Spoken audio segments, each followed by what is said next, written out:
வைத்து அரசியல் செய்யலாம், நமக்கு எதிரான அவதூறுகளை பரப்பலாம், சமூக பதற்றத்தை உருவாக்கலாம், அதன் மூலம் அரசியல் ஆதாயம் தேடலாம் என்பதுதான் அந்த கும்பலின் நோக்கம்.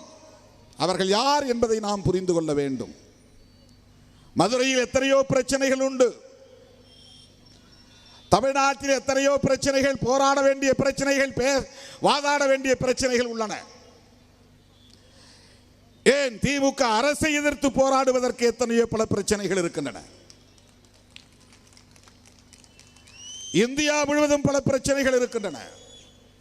இந்து சமூகத்தை சார்ந்த ஒடுக்கப்பட்ட மக்களுக்கு இழைக்கப்படுகிற கொடுமைகள் என்றாவது ஒரு நாள் பாரதிய ஜனதா கட்சியை சார்ந்தவர்களோ, RSS அமைப்பை சார்ந்தவர்களோ, இந்து மக்கள் கட்சியை சார்ந்தவர்களோ, இந்து முன்னணி அமைப்பை சார்ந்தவர்களோ, அனுமன் சேனா அமைப்பை சார்ந்தவர்களோ இந்த எளிய மக்களுக்காக போராடி சான்றுகள் உண்டா? வீட்டுமனை பட்டா கேட்டு போராடி இருக்கிறார்களா? மதுரை மாவட்டத்தில் எய்ம்ஸ் மருத்துவமனையை கட்டுவதாக உறுதியளித்து 10 ஆண்டுகளுக்கு மேல் கிடப்பில் போட்டிருக்கிறார்களே. திமுகவும் திமுக தலைமையிலான கூட்டணி கட்சிகளும் தானே தொடர்ந்து போராடி போராடி இன்றைக்கு வேலை தொடங்கி இருக்கிறது. RSS, பாஜக உள்ளிட்ட சங் பரிவார் கும்பல் என்றைக்காவது ஒரு நாள் மதுரையில் அறிவிக்கப்பட்ட எய்ம்ஸ் கட்டிடத்தை உடனே கட்ட வேண்டும் என்று ஒரே ஒரு நாள் போராடியதுண்டா? இந்துக்களுக்காகத்தானே நீங்கள் போராடுகிறீர்கள். மதுரையில் இந்துக்கள் இல்லையா? அந்த எய்ம்ஸ் மருத்துவமனையை கொண்டு வருவதற்கு ஏன் போராடவில்லை? OBC மக்களுக்கு இடஒதுக்கீடு எல்லா துறைகளிலும் நடைமுறைப்படுத்தப்படுகிறதா? நீ SC STக்கு கூட போராட வேண்டாம். இதர பிற்படுத்தப்பட்ட இந்துக்களுக்கு, சாதி இந்துக்களுக்கு என்ன போராட்டத்தை நடத்தி இருக்கிறாய்? மருத்துவ துறையிலே அகில இந்திய ஒதுக்கீடு, ஆல் இந்தியா கோட்டா 15%. அந்த ஒதுக்கீட்டிலே SC STக்கு இடஒதுக்கீடு உண்டு, OBCக்கு இடஒதுக்கீடு இல்லை.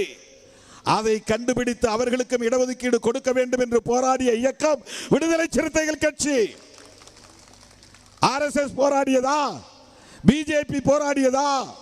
அனுமன் சேனா போராடியதா? இந்து மக்கள் கட்சி போராடியதா? எங்கள் இந்து சகோதரர்களுக்கு ஆல் இந்தியா கோட்டாவிலே இடஒதுக்கீடு வேண்டும் என்று போராடியதா? அடிப்படை வசதிகளுக்காக போராடி இருக்கிறார்களா? மருத்துவ வசதிக்காக போராடி இருக்கிறார்களா? தூய்மை பணியாளர்களின் பணி நிரந்தரத்திற்காக போராடி இருக்கிறார்களா? செவிலியர்களின் போராடி கொண்டிருக்கிறார்களே, அந்த செவிலியர்களுக்காக போராடி இருக்கிறார்களா? அரசு ஊழியர்கள் பழைய ஓய்வூதிய முறையை நடைமுறைப்படுத்த வேண்டும் என்று திமுக அரசுக்கு எதிராக தொடர்ந்து குரல் கொடுத்து வருகிறார்களே. இது எவ்வளவு பெரிய வாய்ப்பு பிஜேபிக்கு. திமுகவை எதிர்க்கிறவர்கள் நீங்கள் தானே. நாங்கள் கூட்டணியில் இருக்கிறோம், ஆனால் நாங்கள் பேசுகிறோம். திமுகவை எதிர்த்து பேசுகிறோம், திமுக அரசை எதிர்த்து பேசுகிறோம்.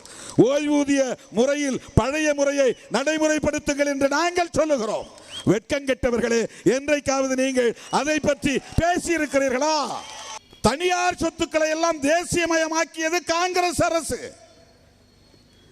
மோடி ஆட்சி பொறுப்பேற்ற நாளில் இருந்து அரசாங்க சொத்தை எல்லாம் அதானிக்கு விற்று கொண்டிருக்கிறார்கள். இவர்கள் என்ன தேசியவாதம் பேசுகிறார்கள்? நாட்டு சொத்துக்களை எல்லாம் தனியாருக்கு விற்பனை செய்வதுதான் உங்கள் தேசியமயமாதலா? என்ன நேஷனலைசேஷன், அவ்வளவும் பிரைவேட்டைசேஷன், தனியார் மயப்படுத்துதல், கார்ப்பரேட் மயப்படுத்துதல். இதை என்றைக்காவது நீங்கள் எதிர்த்து பேசியிருக்கிறீர்களா? நாட்டு சொத்தை எல்லாம் தனியார் சொத்தாக்குகிற கும்பல் எங்கே இந்துக்களின் நலன் குறித்து பேசுகிறது?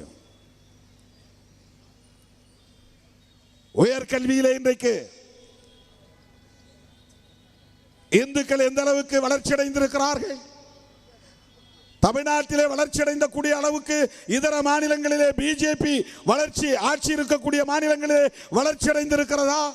உத்தரப்பிரதேசத்திலே பிஜேபி ஆளக்கூடிய மாநிலங்களிலே இவர்கள் என்ன ஆய்வு செய்து கொண்டிருக்கிறார்கள்? மாட்டு மூத்திரம் குடித்தால் உடல் நலம் பெறும், இதுதானே உங்கள் ஆராய்ச்சி.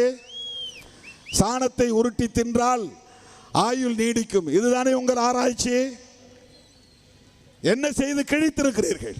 இந்துக்களுக்காக என்ன செய்து கிழித்திருக்கிறீர்கள்? யாரை ஏய்க்க பார்க்கிறீர்கள்? RSS பாஜகவினரால் முஸ்லிம்களுக்கு ஆபத்து இல்லை, கிறிஸ்தவர்களுக்கு ஆபத்து இல்லை, அப்படி நாம் நினைத்துக் கொண்டிருக்கிறோம். அவர்களை எதிரிகளாக நிறுத்தி பெரும்பான்மைவாதம் பேசி ஆட்சியை தக்க வைத்து ஒட்டுமொத்த தேசத்தையும் முதலாளிகளுக்கு கார்ப்பரேட் மயமாக்கி கொடுத்துவிட்டு இந்துக்களை ஓட்டாண்டிகளாக்கி வீதியிலே நிறுத்துவதுதான் பார்ப்பன கும்பலின் RSS கும்பலின் சதி திட்டம். உடனுக்குடன் செய்திகளை தெரிந்து கொள்ள சன் நியூஸ் பெல் ஐகானை கிளிக் பண்ணுங்க.